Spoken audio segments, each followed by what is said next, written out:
جب علی کا شیر شہید ہوا نظر سکینہ کے خیمے ہی کی طرف تھی۔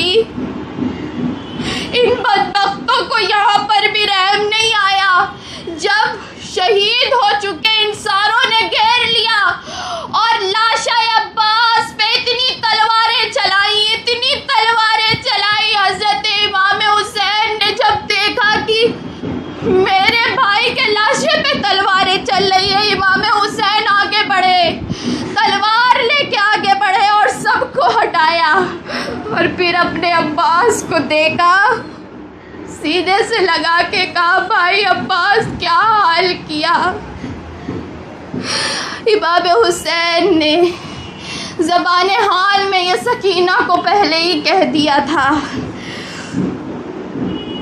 کہ پانی کو پلانے تجھے جائے گا سکینہ، پانی کو پلانے تجھے جائے گا سکینہ، باسناب لوٹ کے آئے گا سکینہ، باسناب لوٹ کے آئے گا سکینہ۔ انا للہ و انا الیہ راجعون۔ امام حسین کا علمدار چلا گیا، امام حسین کا وفادار چلا گیا، ارے شہزادہ شیر خدا چلا گیا، امام حسین کا ساتھی چلا گیا۔ حسین کمزور ہو چکے، حسین نے خیمے کی طرف، حسین لیکن اتنے بڑے عباس کو کیسے اٹھاتے؟ حسین کے اندر اتنی طاقت نہیں تھی کہ عباس کے جسم کو اٹھایا جائے۔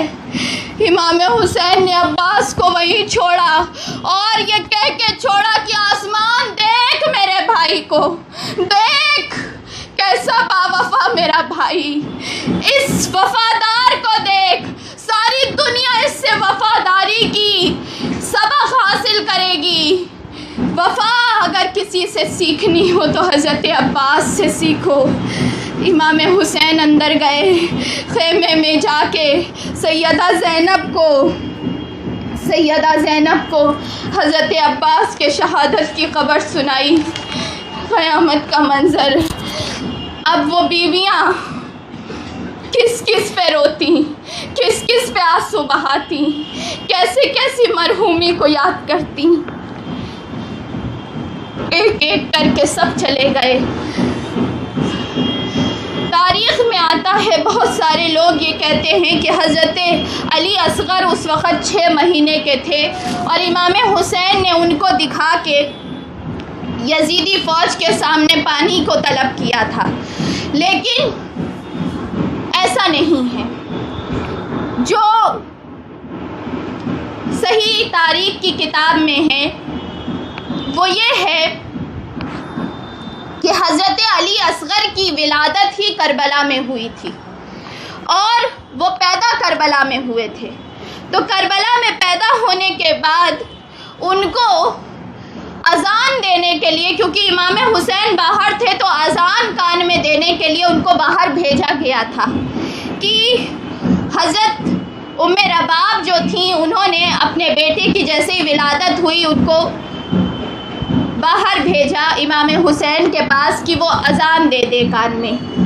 اس لیے دیکھیے امام حسین نے علی اکبر کے لیے پانی نہیں مانگا، امام حسین نے اپنے کسی بھی فرد کے لیے پانی نہیں مانگا، وہ اپنے لڑکے کو دکھا کے پانی مانگنے والوں میں سے نہیں تھے۔ امام حسین کبھی کوئی چیز ان ظالموں سے مانگنے والوں میں سے نہیں تھے کہ وہ اپنے بچے کو دکھا کے وہ پانی مانگتے۔ وہ جانتے ہی تھے کہ ہمیں شہید ہونا ہے، اور نبی کا نواسا کبھی کسی کے سامنے ہاتھ پھیلانا نہیں جانتا تھا۔ وہ گھرانہ تھا جو سب کو دیا کرتے تھے، کسی سے لیا نہیں کرتے تھے۔ تو یہ دکھا کے پانی مانگنا یہ چیز عاشقوں کے ذہن میں نہیں آتی، اور یہ امام حسین کا کردار نہیں ہے کہ امام حسین اپنے چھوٹے سے بچے کے لیے پانی مانگے، نہیں۔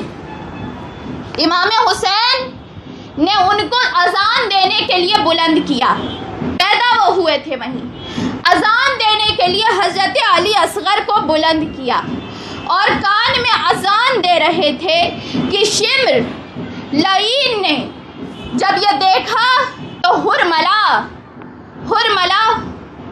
ایک شکاری تھا، بہت خطرناک شکاری، اور وہ جانوروں کا شکار کیا کرتا تھا۔ اس کے پاس وہ تیر ہوتے تھے جو ہاتھیوں کو، گھوڑوں کو مارے جاتے تھے۔ شمر نے ہرملہ کو کہا کہ تم امام حسین کے اس بیٹے کو شہید کرو۔ ہرملہ نے ایک تیر نکالا، وہ تیر ایسا تھا کہ اس کا 3 منہ تھا، 3 منہ والا تیر تھا۔ کس کے لیے؟ ابھی پیدا ہوئے علی اصغر کے لیے۔ امام حسین اذان دے رہے تھے، ہرملہ نے وہ تیر چلا،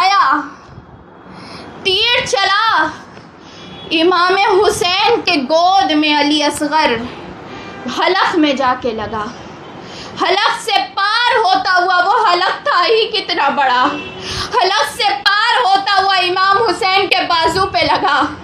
امام حسین نے بازو سے تیر نکالا، اپنے بچے کے، چھوٹے سے بچے علی اصغر کی گردن سے تیر نکالا۔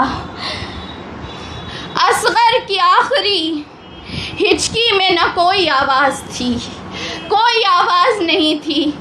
اصغر کیا آواز نکالتے؟ پانی تو پیا نہیں تھا، ابھی پیدا ہوئے تھے۔ حضرت امام حسین کی پوری گود خون سے بھر گئی۔ امام حسین نے اس خون کو آسمان پہ اچھالنے کی کوشش کی۔ آسمان نے اپنے زبان سے عرض کیا، امام خدا را معصوم کا خون نہ اچھالے ورنہ ہم کبھی برسنا بند کر دیں گے۔ امام حسین نے اس خون کو زمین پہ ڈالنے کی کوشش کی، زمین نے آواز دی، امام خدا را رحم کریں، ہمارے اندر سے اناج اگنا بند ہو جائے گا۔ یہ معصوم کا خون، کیا گناہ کیا ہے اس نے، کیا خطا ہے اس کی، اس کو نہ پھینکے۔ امام حسین نے جب سب نے انکار کر دیا، امام حسین نے خون اصغر کو اپنی داڑھی پہ لگایا، اپنے کپڑے پہ لگایا، اور کپڑے پہ لگا کے کہا، اپنے بیٹے علی اکبر کو یاد کیا، اور علی اکبر کو یاد کر کے کہا کہ بیٹا علی اکبر، تم کہتے تھے نا بابا جان کبھی داڑھی رنگتے نہیں، آپ کبھی اس میں مہندی نہیں لگاتے، آج دیکھو تمہارے بابا کی داڑھی کتنی لال ہو چکی ہے، تمہارے بھائی کا خون کیسا لگ رہا ہے حسین کی داڑھی پہ۔ امام حسین نے پھر اور اونچا کیا علی اصغر کو اور کہا، اللہ سے خطاب کرتے ہوئے کہا، بار الہ میرے یہ معصوم کی قربانی قبول فرما، یا اللہ یہ مظلوم بھی ذوق شہادت سے سرشار اس دنیا میں آیا تھا، خدا بندہ تیرا شکر ہے کہ اسے بھی تو نے شہادت کے مرتبے سے فیضیاب کیا۔ الہی یہ تیرا احسان ہے کہ تو نے میرے پورے خاندان کو اپنے لیے چن لیا اور ہمیں اس استقامت کی تو نے دولت سے نوازا۔ الہی یہ تیرا ننھا شہید تیری امانت تھی میرے پاس، ایک لمحے کے لیے آیا اور دیکھ کیسے ان ظالموں کے سامنے شہید ہو کے گیا ہے، دیکھ تیرے جھنڈے کو کیسے بلند کر کے گیا ہے۔ یہ چل کر میدان میں نہیں آیا، حسین خود اس کو لے کے آیا ہے، حسین گود میں اس کو لے کے آیا کہ گود کی بھی قربانی قبول کی جائے۔ حسین تیری راہ میں اپنا سب کچھ قربان کرے گا، اے میرے اللہ، اے میرے اللہ، میری ان قربانیوں کو قبول فرما۔ امام حسین گود بھری ہوئی خون سے امام حسین حضرت علی اصغر کو واپس خیمے میں لے کے آئے. حضرت علی اصغر کو جب واپس خیمے میں لے کے آئے، سب لوگوں نے سوچا کہ اذان دے چکے ہوں گے، علی اصغر کو لے کے امام حسین آ رہے ہیں. لیکن امام حسین جب اندر آئے تو جب خون دیکھا، حضرت ام رباب چیخنے لگی، کہا آقا یہ کیا ہوا؟ بچہ اتنا چپ کیوں ہے؟ کچھ بولتا کیوں نہیں؟ خون کیسے لگا؟ آپ کا خون لگا ہے، یہ کیا ہو گیا اس کے حلق میں؟ امام حسین نے ام رباب کی گود میں دیتے ہوئے کہا، مبارک ہو رباب، تمہارا ننھا شہید، تمہیں مبارک ہو. رباب، تمہارا بیٹا آتے ہی شہید ہوا اس دنیا میں. اب تم یہ نہ کہنا کہ میری اولاد کربلا میں نہیں شہید ہوئی. تمہارا بیٹا آتے ہی سرخ روح ہوا. دیکھو یہ تمہاری شرافت ہے، یہ تمہاری استقامت ہے جو علی اصغر نے جام شہادت نوش کیا ہے. حضرت ام رباب نے اپنے ننھے شہید کو اپنے سینے سے لگایا اور ایک بار پڑھ کے دیکھ لے تاریخ کربلا، ایک بار پڑھ کے دیکھ لے تاریخ کربلا. 6 ماہ کے صغیر نے کیا وہ کام کر دیا، 6 ماہ کے صغیر نے وہ کام کر دیا. جتنا دیا ہے خون محمد کے دین کو، جتنا دیا ہے خون محمد کے دین کو. اصغر نے ماں کا دودھ بھی اتنا نہیں پیا، اصغر نے ماں کا دودھ بھی اتنا نہیں پیا. حضرت علی اصغر کی شہادت ہو گئی. اب کوئی نہیں بچا، ہر کوئی جا چکا. سناٹا، امام حسین کے خیمے میں سناٹا. حسین اکیلا میدان میں کھڑا ہے، حسین اکیلا میدان میں کھڑا. کربلا کی فضائیں آ کے حسین کے گیسوؤں کو چومتی ہے، کربلا کی فضائیں، کربلا کی گرد آ کے حسین کے قدموں کو چومتی ہیں. حسین اکیلا کھڑا، ادھر دیکھتا ہے تو اپنے گھر والوں کا لاشا نظر آتا ہے، ادھر دیکھتا ہے تو جنازہ نظر آتا ہے. سب چلے گئے. اب شمر نے آواز دی، حسین اب کس کا انتظار کر رہے ہو؟ ہر کوئی چلا گیا. کیا ہوا؟ موت سے ڈر گئے حسین؟ امام حسین نے کہا، موت سے تو میں پہلے ہی جیت کے آیا ہوں. موت مجھے ڈرا نہیں سکتی، موت میری کنیز ہے، موت سے میں نہیں ڈرتا. شمر اتنا جوش میں کیوں آ رہا ہے؟ ابھی رک جاؤ، میں خود آؤں گا اپنا امتحان دینے کے لیے. میں اپنے گھر والوں کو آخری وصیت کر کے آتا ہوں. امام حسین خیمے کے اندر گئے. خیمے کے اندر جا کے امام حسین ایک طرف حضرت عابد بیمار لیٹے ہیں. امام حسین کے ایک شہزادے جو ابھی 13 سال کے تھے، حضرت امام زین العابدین، وہ لیٹے ہوئے ہیں. بخار سے ان کا جسم کانپ رہا ہے.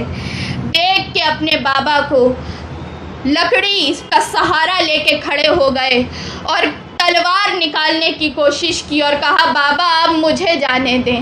حضرت امام حسین نے امام زین العابدین کی آنکھوں کو دیکھا اور کہا، حسین کے لختے جگر، اے میرے پیارے بیٹے، اے میرے بیمار، اے بیمار کربلا، تیرا امتحان مجھ سے زیادہ ہے. تمہیں رہنا ہوگا، تمہیں نسل چلانی ہے. ارے حسین کو امام زین العابدین کے آنکھ میں غوث اعظم نظر آ رہے تھے، امام زین العابدین کے آنکھ میں خواجہ خواجگان نظر آ رہے تھے. کہا، زین العابدین تم نہیں جا سکتے، آگے دین بلند کرنا ہے تمہیں. تمہاری نسل آئے گی، ایسی نسل ہوگی، لوگ دیکھیں گے کہ حسین کی آتی ہے، کیسی میری اولادیں آئیں گی؟ زین العابدین تمہیں رہنا ہوگا، تمہیں رہنا ہوگا، آگے میرا مہدی آئے گا، ہر کسی کو آنا ہے، تمہیں حسین کی نسل بچانا ہے، زین العابدین تم رہو، تم رہو۔ امام حسین کی یہ بات سن کے امام زین العابدین بے ہوش ہو گئے، اور بے ہوش جب ہوئے تو آنکھ سے آنسو کی جگہ خون نکل آیا۔ امام حسین نے اپنے عمامے سے اس خون کے آنسو کو پوچھا، اور جب امام حسین نے پیچھے پلٹ کے دیکھا تو ایک عجیب منظر تھا۔ سیدہ سکینہ بے ہوش پڑی ہیں، ام رباب پھٹی آنکھوں سے امام حسین کو دیکھ رہی ہیں، حضرت شہر بانو دیکھ رہی ہیں، سیدہ زینب کی چادر اتر کے بال بکھرے ہوئے، آنکھیں پتھرا گئی ہیں، کدھر دیکھ رہی ہیں سمجھ میں نہیں آ رہا، کس سوچ میں ہے پتہ نہیں چل رہا۔ سیدہ سکینہ کو بے ہوش دیکھ کے امام حسین نے اٹھا کے کہا، بیٹا آخری دیدار کر لو، بابا جا رہا ہے، بابا جا رہا ہے۔ سیدہ سکینہ اٹھ کے لپٹ گئی، کہا بابا جان نہ جائے، خدارا نہ جائے، جو جاتا ہے واپس نہیں آتا، سکینہ کو چھوڑ کے کیوں جاتے ہیں بابا؟ سکینہ ان دشمنوں کے بیچ میں رہے گی، دیکھ لیجئے سکینہ کتنی پیاسی ہے، کتنی بھوکی ہے، کتنی چھوٹی ہے سکینہ آپ کی، آپ اس کو چھوڑ کے جائیے گا؟ بابا جان آپ مجھے گھوڑے کے سامنے بیٹھا لیں اور مجھے کربلا کے میدان میں لے کے جائیں، اور جب تیر چلے گا نا سکینہ کو کھڑا کر دینا اپنے سامنے، سکینہ نہیں رہ پائے گی۔ بابا جان لے کے چلے، خدارا لے کے چلے۔ پیر پکڑنے لگی، پیر چومنے لگی۔ امام حسین نے کہا، سکینہ بابا اکیلا جاتا ہے، سکینہ میرا امتحان ہے، مجھے اور امتحان میں نہ ڈال، ایسے نہ رو سکینہ۔ امام حسین مستی کے حال میں ہیں، اپنے اللہ کی طرف جانے کے اشتیاق میں ہیں۔ حسین کو کون روک سکتا تھا؟ نہ کوئی اولاد، نہ کوئی بیوی، نہ کوئی بچہ، حسین کو کوئی روک نہیں سکتا تھا۔ حسین کو اپنے رب کے پاس جانا تھا، حسین مست الست اپنے اللہ کے پاس جانا چاہتے تھے۔ سیدہ زینب ایک مرتبہ پھر اٹھی اور کہا، بھائی رک جاؤ، آخری فرض بہن کو ادا کرنے دو۔ سیدہ زینب نے ایک گٹھری، ایک کپڑے کی بندھی ہوئی وہ لے کے آئیں، اور لے کے اس کو کھولا